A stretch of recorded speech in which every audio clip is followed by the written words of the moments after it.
আসসালামু আলাইকুম। BBC prime বাংলায় আপনাকে স্বাগত। শুরুতে এই সংবাদ শিরোনাম, পরে বিস্তারিত। জানিয়ে দিব আমাদের হাতে থাকা সর্বশেষ গুরুত্বপূর্ণ আপডেট বাংলা সংবাদ। আবু সাইদের মৃত্যু আসল ঘটনার আড়ালে বিভ্রান্তি সোশ্যাল মিডিয়ার। জানিয়ে দিব হাসিনার বিরুদ্ধে এবার ট্রাইব্যুনালে আইনজীবী গুমের অভিযোগ। আরো জানিয়ে দিব বাংলাদেশের নতুন যাত্রা সফল করতে বিদেশি বন্ধুদের সহযোগিতা কামনা ডক্টর ইউনূসের। এবং আরো জানিয়ে দিব আওয়ামী লীগকে বাদ দিয়ে সংস্কার বা নির্বাচন অসম্ভব বলছে সজীব ওয়াজেদ জয়।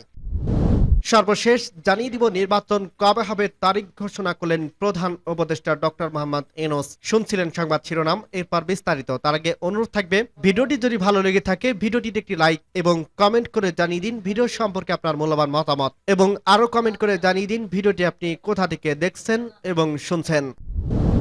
আবু সাইদের মৃত্যু আসল ঘটনার আড়ালে বিভ্রান্তি সোশ্যাল মিডিয়ার। রংপুর বেগম রোকেয়া বিশ্ববিদ্যালয়ের ১ নম্বর ফটকে বৈষম্য বিরোধী ছাত্র আন্দোলন চলাকালে নিহত শিক্ষার্থী আবু সাইদের সাররাগুলির আঘাতে রক্তক্ষরণে মারা গেছেন বলে জানিয়েছে ফরেনসিক চিকিৎসক। রংপুর মেডিকেল কলেজ হাসপাতালে ফরেনসিক মেডিসিন বিভাগের সহকারী অধ্যাপক রাজিবুল হাসান সাংবাদিকদের একথা নিশ্চিত করছেন। আবু সাইদের মরদেহ ময়নাতদন্ত তিনি নিশ্চিত করে সম্পন্ন করছেন। গত ১৬ জুলাই বৈষম্য বিরোধী ছাত্র আন্দোলন চলাকালে শিক্ষার্থীদের বিক্ষোভে পুলিশের গুলি চালালে নিহত হন আবু সাইদ। তার মরদেহ ময়না তদন্তের জন্য রংপুর মেডিকেলে নেওয়া হয়। আবু সাইদের মাথায় অভ্যন্তরীণ কোনো রক্তক্ষরণ হয়নি, এমনকি তার মাথার কোনো হাড় ভাঙা বা ফ্র্যাকচার ছিল না। সম্প্রতি তার ময়না তদন্তের প্রতিবেদনে একটি কপি সামাজিক যোগাযোগ মাধ্যমে ছড়িয়ে পড়ে। অনেক প্রতিবেদনে উল্লেখ করে আবু সাইদের মাথায় আঘাতের কারণে মারা গেছেন বলে দাবি করেন। এ বিষয়ে বিস্তারিত কথা বলেন ডক্টর রাজিবুল ইসলাম। ডক্টর রাজিবুল ইসলাম বলেন, ময়না তদন্তের প্রতিবেদনে কোথাও উল্লেখ করেনি যে মাথায় আঘাতের কারণে আবু সাইদের মৃত্যু হয়েছে। তার মাথায় আঘাতের চিহ্ন আছে, কিন্তু সেটি তার মৃত্যুর কারণ নয়।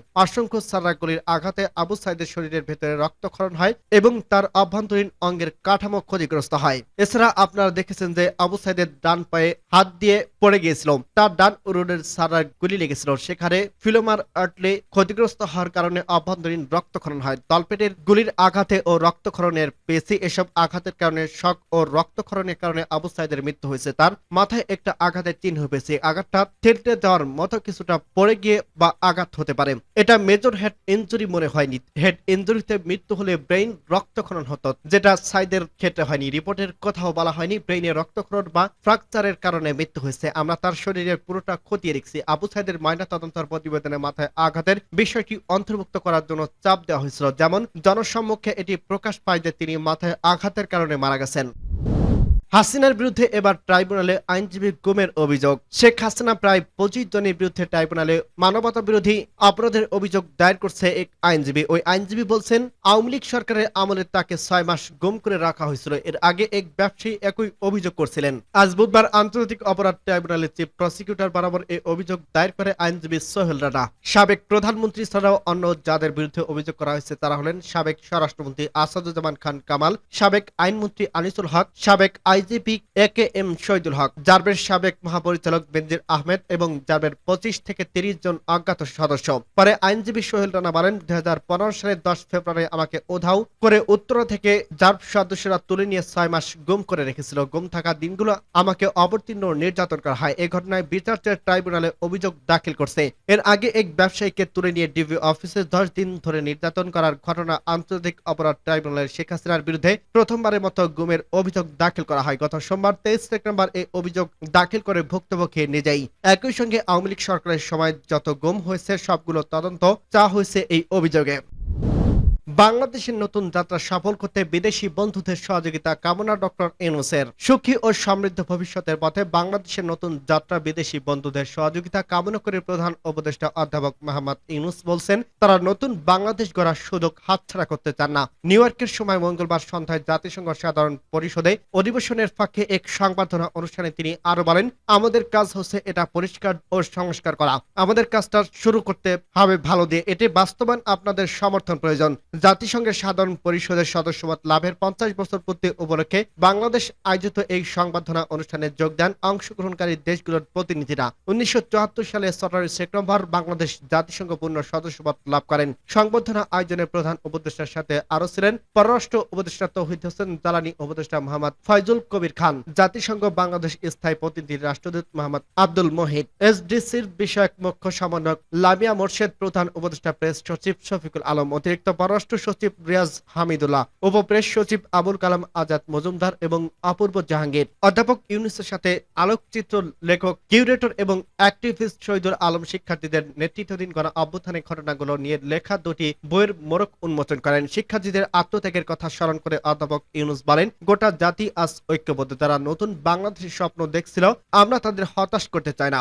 সংস্কার এজেন্ডা বাস্তবায়নের পর নির্বাচন না হওয়া পর্যন্ত অন্তর্বর্তীকালীন সরকারের নেতৃত্বে দিতে ছাত্ররা তাকে আমন্ত্রণ জানিয়েছে বলে উল্লেখ করেন অধ্যাপক ইউনূস। তিনি বলেন, এটা আমার জন্য খুবই গুরুত্বপূর্ণ একটি বছর। এটা বাংলাদেশের তরুণরাই নিয়ে আসছে। এর আগে জাতিসংঘ সাধারণ পরিষদে অধিবেশনে অংশ নেওয়া এবং সম্পর্কের 50 বছর পূর্তি উপলক্ষে প্রধান উপদেষ্টা অধ্যাপক মোহাম্মদ ইউনূসকে শুভেচ্ছা জানায় জাতিসংঘ। ঢাকায় জাতিসংঘের আবাসিক সমন্বয়কারী গুয়েন রুইস সামাজিক যোগাযোগ মাধ্যমে এক্সে এক পোস্টে বলেন, প্রধান উপদেষ্টা ডক্টর ইউনূসকে আমার শুভেচ্ছা জানাই সাধারণ পরিষদে যোগদানের জন্য। এবছর বাংলাদেশের জাতিসংঘের তার 50 বছরের সম্পর্ক উদযাপন করছে। মঙ্গলবার জাতিসংঘের সদর দপ্তরে এক অনুষ্ঠানের ফাঁকে পাকিস্তানের প্রধানমন্ত্রী শাহবাজ শরীফের সাথে কথা বলেন প্রধান উপদেষ্টা ডক্টর মোহাম্মদ ইউনূস। আওয়ামী লীগকে বাদ দিয়ে সংস্কার বা নির্বাচন অসম্ভব বলছেন জয়। বাংলাদেশ আগামী 1.5 বছরের মধ্যে নির্বাচন হওয়া উচিত বলে সেনাপ্রধান যে মন্তব্য করছেন তাতে সন্তোষ প্রকাশ করে সাবেক প্রধানমন্ত্রী শেখ হাসিনার ছেলে ও উপদেষ্টা সজীব ওয়াজেদ জয় বলেন, তার দল আওয়ামী লীগকে বাদ দিয়ে কার্যকর কোনো সংস্কার বা নির্বাচন করা অসম্ভব। নির্বাচনের আয়োজনের সময় আরো আগেই প্রত্যাশিত ছিল বলে তিনি মন্তব্য করেন। রক্তক্ষয়ী ছাত্র বিক্ষোভের সময় শেখ হাসিনাকে রক্ষায় পদক্ষেপ নিতে জেনারেল ওয়াকারুজ্জামান অস্বীকৃতি জানানোর পর ভারতে পালিয়ে যান তিনি। সোমবার রয়টার্সে প্রকাশিত এক সাক্ষাৎকারে সেনা প্রধান বলেন, বাংলাদেশের 1.5 বছরের মধ্যে গণতান্ত্রিক প্রক্রিয়া উত্তরণ হওয়া উচিত। তিনি মনে করেন, তবে পরিস্থিতি যাই হোক না কেন তিনি মোহাম্মদ ইউনূসের নেতৃত্বাধীন অন্তর্বর্তী সরকারকে সমর্থন দিয়ে যাবেন। ওই বক্তব্যের প্রতিক্রিয়ায় মঙ্গলবার রয়টার্সকে দেওয়া সাক্ষাৎকারে সজীব ওয়াজেদ জয় বলেন, শেষ পর্যন্ত আমরা একটা সময়সীমা পেয়েছি, এতে আমি খুশি। কিন্তু আমরা দেখতে পাচ্ছি একটি অসাংবিধানিক নির্বাচন। সরকার দেশে নানা সংস্কারের কথা ভাবছে, যা পরিস্থিতি অনেক খারাপ করে তুলবে। তিনি বাংলাদেশের সেনা অভ্যুত্থানে অতীতে কিছু উদাহরণ তুলে ধরেন। শেখ হাসিনা পালিয়ে যাওয়ার পর পুলিশ বাহিনী অকার্যকর হয়ে পড়লে সেনাবাহিনী গুরুত্বপূর্ণ ভূমিকা রাখতে শুরু করে। সজীব ওয়াজেদ জয় বলেন, দেশের সবচেয়ে পুরনো এবং বৃহত্তম রাজনৈতিক দলকে বাদ দিয়ে কোনো গ্রহণযোগ্য সংস্কার বা নির্বাচন করা অসম্ভব। এটা অন্তর্বর্তী সরকারের উপর নির্ভর করছে যে তারা আওয়ামী লীগের সাথে আলোচনা করবে নাকি তাদের মতো করে নির্বাচনের আয়োজন করবে। গত মাসে রয়টার্সকে দেওয়া এক সাক্ষাৎকারে সজীব ওয়াজেদের দাবি করছিল সাবেক প্রধানমন্ত্রী শেখ হাসিনা দেশে ফিরে বিচারের মুখোমুখি হবেন এবং পরবর্তী নির্বাচনে আওয়ামী লীগ অংশ নিতে চায়।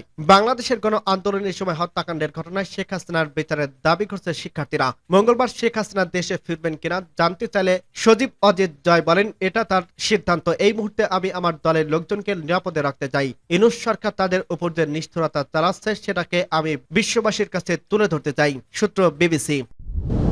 নির্বাচন কবে হবে জানালেন প্রধান উপদেষ্টা।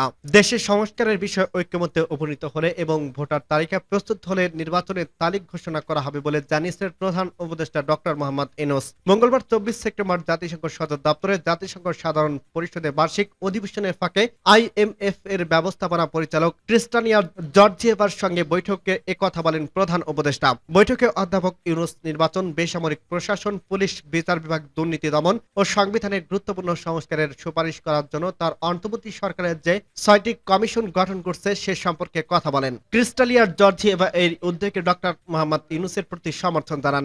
ঋণদাতা সংস্থা এই সরকারের জন্য আর্থিক সহায়তার বিষয়টি দ্রুত ট্র্যাক করবে জানিয়ে জর্জিয়েভা বলেন, তিনি বাংলাদেশের IMF এর একটি দল পাঠিয়েছেন এবং দলটি এখন ঢাকা রয়েছে। আগামী মাসে দলের সদস্যরা IMF পরিচালনা পর্ষদের কাছে তাদের প্রতিবেদন জমা দেবেন। জর্জিয়েভা বলেন, IMF বোর্ড দলের প্রতিনিধিদের প্রতিবেদনের ভিত্তিতে বাংলাদেশের জন্য একটি নতুন ঋণদান কর্মসূচি শুরু করতে পারে অথবা গত বছরের শুরু থেকে চালু হওয়ার বিদ্যমান সহায়তা কর্মসূচির আওতায় আরো ঋণ দিতে পারে। প্রধান উপদেষ্টা ক্রিস্টানিয়া জর্জিয়েভাকে বাংলাদেশের পরবর্তী স্বৈরা শাসক উত্থান করা ছাত্র নেতৃত্বাধীন গণ অভ্যুত্থান সম্পর্কে একটি সংক্ষিপ্ত ব্রিফিং করেন। তখন ক্রিস্টালিয়া তাকে বলেন, এটি একটি ভিন্ন দেশ, এটি বাংলাদেশের 2.0। জ্বালানি, বিদ্যুৎ ও পরিবহন উপদেষ্টা ডক্টর ফয়জুল কবির খান এবং বিশিষ্ট অর্থনীতিবিদ ডক্টর দেবপ্রিয় ভট্টাচার্য